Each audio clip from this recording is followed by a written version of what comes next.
Jangan cuma asal bayar, masalahnya kemana-mana, tapi hutangnya belum lunas. Wah, itu sangat membahayakan diri sendiri.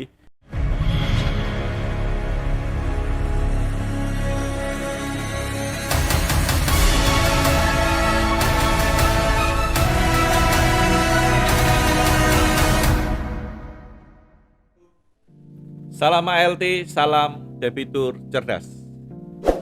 Bicara tentang hutang,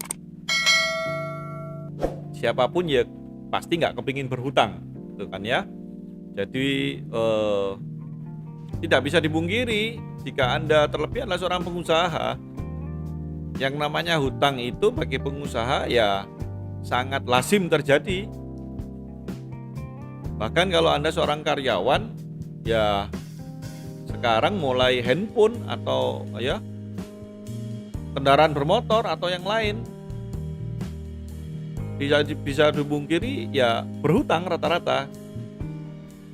Bagi beberapa pihak yang tidak setuju dengan hutang, ya wajar-wajar saja.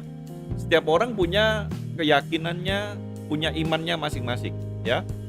Tapi mari kita fokus kepada yang satu frekuensi yang memang berhutang, yang sekarang ini sudah terbelit dalam dunia hutang. Mari bersama-sama kita akui dulu bahwa kita semua adalah orang-orang yang baik, yang memang tidak punya rencana, tidak punya itikat buruk, tidak punya rencana untuk tidak menyelesaikan kewajibannya pembayaran hutang. Namun seringkali kondisi yang ada adalah memaksa kita untuk tidak berdaya untuk melakukan kewajibannya. Nah, ini perlu pola pikir yang benar dulu. Jangan asal, wah yang penting hari ini saya bisa melakukan kewajiban saya. Ya, biasanya yang terjadi itu coba diperiksa dirinya masing-masing. Kalau sudah terdesak, ya kalau sudah ring satu keluarganya, ring 2 itu ya dari keluarga misal keluarga mertua atau apa, dari ring 3 itu adalah teman dan sahabat, itu sudah ring 1, ring 2, ring 3-nya sudah habis, nggak ada yang bisa minjemin. Biasanya barang-barang yang kita miliki, barang berharga yang kita miliki ya pasti laku dijual dulu. Ya, itulah saya menyebut bahwa kita semua ini adalah sales yang handal, penjual yang handal.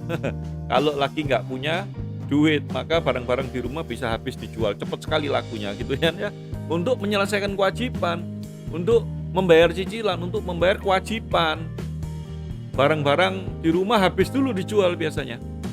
Masalahnya adalah setelah semua terjual habis, masalahnya belum selesai, hutangnya belum lunas. Ya, kemudian Anda akan melakukan berbagai hal yang lain dan akhirnya tetap belum selesai.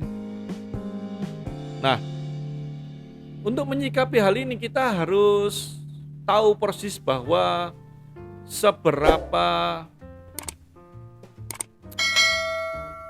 kuat kita untuk menyelesaikan apa yang masih kita miliki. Jangan sampai nanti sudah habis semua, sudah nggak punya apa-apa, mau makan aja susah, tapi hutangnya masih menumpuk. Ya, bulan ini sudah dihabiskan semua, tapi ternyata belum lunas, bulan depan tagihannya masih datang.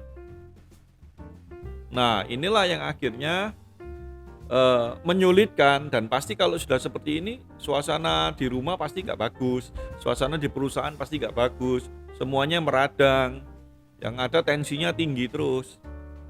Ya, oleh karena itu tips dari saya adalah pahami dulu bahwa Anda ini apakah mampu menyelesaikan. Setiap hutang wajib dibayar kalau ada duitnya. Ya, kalau nggak ada duitnya ya kita harus berhikmat, kita harus tahu persis bagaimana menyelesaikannya. Nggak asal nabrak sana sini, ditabrak semua kemudian dipinjemin, lah ini melebar nih. Tapi Anda harus tahu apa solusi lain apa untuk menyelesaikannya. Jangan sampai rumah tangganya gonjang-ganjing, perusahaannya gonjang-ganjing, tapi masalahnya juga nggak selesai. Kan nggak bagus nih jadinya. Jadi pahami dulu kapasitas Anda, kemampuan Anda untuk menyelesaikan, apakah bisa menyelesaikan. Yang kedua adalah kalau Anda memang tidak mampu menyelesaikan, tahan dulu. Tahan dulu. Jangan asal dibayar terus kemudian duitnya habis terus kebingungan lagi. Ya. Jadi komunikasikan dengan kreditur Anda kalau Anda memang tidak sanggup menyelesaikannya.